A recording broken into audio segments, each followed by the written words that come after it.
the 7 Jehovian seals and the trumpet pulses and those kind of things that are coming through on the negative agenda side.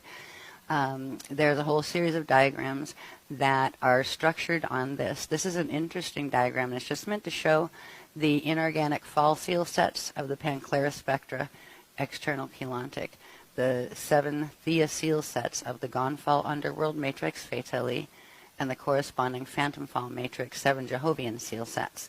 The Arcturian 7 trumpets network of the Jehovian Dove APIN system.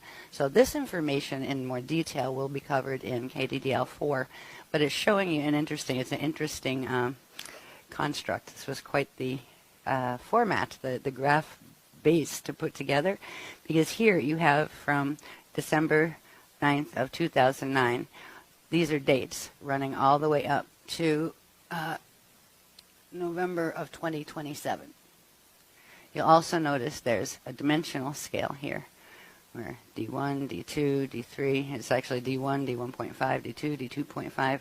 So it's showing dimensional scale there. It's also showing dimensional scale here and the densities. So there's a lot going on in these diagrams, and they cross-reference. So it's showing you, first of all, where these seals are located. This would be J seal 1, J seal 2, J seal 3, J seal 4, 5, 6, and 7.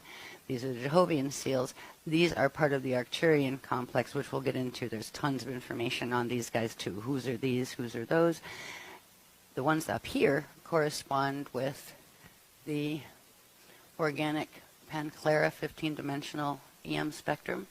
There's 12 of the 15-dimensional shown. All right, going this way. And then from this line down here, these are the inorganic underworld Gonfal and phantom fall EM spectra. So this is showing you how these seal sets interface between the organic 15-dimensional spectra and the inorganic phantom and underworld Gonfal spectra, and how the J seals sit right on the line between them, and when they fire or open, they allow the fall seal sets that are implanted up in the organic system to interface with the sets that are implanted in the phantom fall and Gonfal systems. So there's a lot more to discuss on these diagrams. I just wanted to give you an idea of what we're talking about. And this has to do with very specific black hole systems and all of that, some of which we have spoken about in the MCO Freedom Teaching series. But this is the basic diagram. And here is where we learn, once we see what these seals do, and that's where trumpets come in, and I will show you that briefly too. And again, these are not finished yet. They will be tweaked and fine-tuned before they're presented in KDDL4. But it shows you a timeline of what dimensional level of what is firing and when that's occurring. So that's very helpful to pull a timeline of understanding what is going when, what is firing when. This one was the D1 J seal, and it fired with the D1 trumpet, and that was in 11 of 2016. So that was what triggered the autoimmune responses that we're on now with the Erotic Awakening. This timeline goes all the way up to November of 2027, and very specific things happen within that period. So this shows you where the negative things are positioned. The next diagram will give you an idea of the trumpet pulses and why they're called trumpet pulses and when they're activating. And then the one after it, even though they're not complete diagrams, will give you an idea of what's called the chevron bursts. The chevron bursts are coming from the Early Conservatory and the FE consciousness field. They're organic, and they're the only thing that can override a trumpet pulse and break it up. A trumpet pulse is a very distorted time wave field that creates specific things that we'll go into more in KDDL4. But you don't have to be terrified of the fact that the trumpet pulses, yes, they have been started, but so have the chevron bursts that neutralize them. But this one will give you an idea of why they're called trumpet pulses. So again here, these are the J seals, and these were the Arcturian seal sets that go with them. This is a black hole that there's specific names to each of them, and I don't have them all memorized yet. But this was 11/20/15. this began. They began to open this, and that began triggering the activation of trumpet pulse 1, or JSEAL 1, and that triggers trumpet pulse 1, which is this one.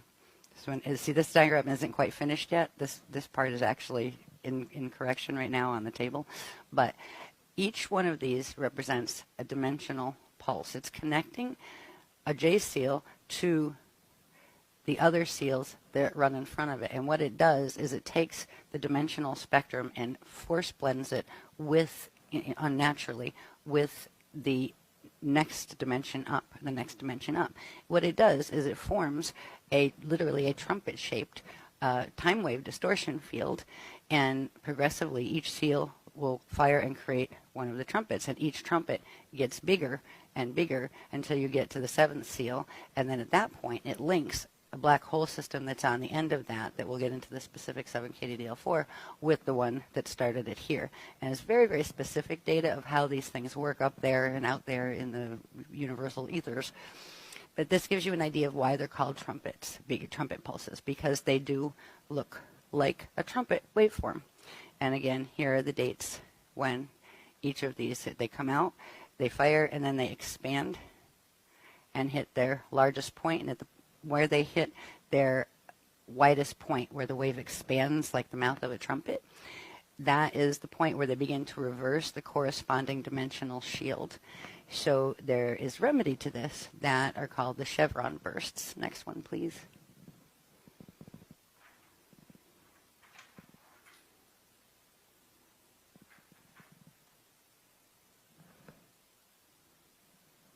And again, these aren't exactly the shapes yet. We've been playing with trying to get the shapes exactly right. But here are the trumpets that you saw on, the 7 trumpets that you saw on the diagram before.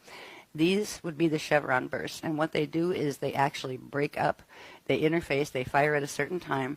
And actually, the trumpets fire in November, between November 8th and 9th each year for 7 years.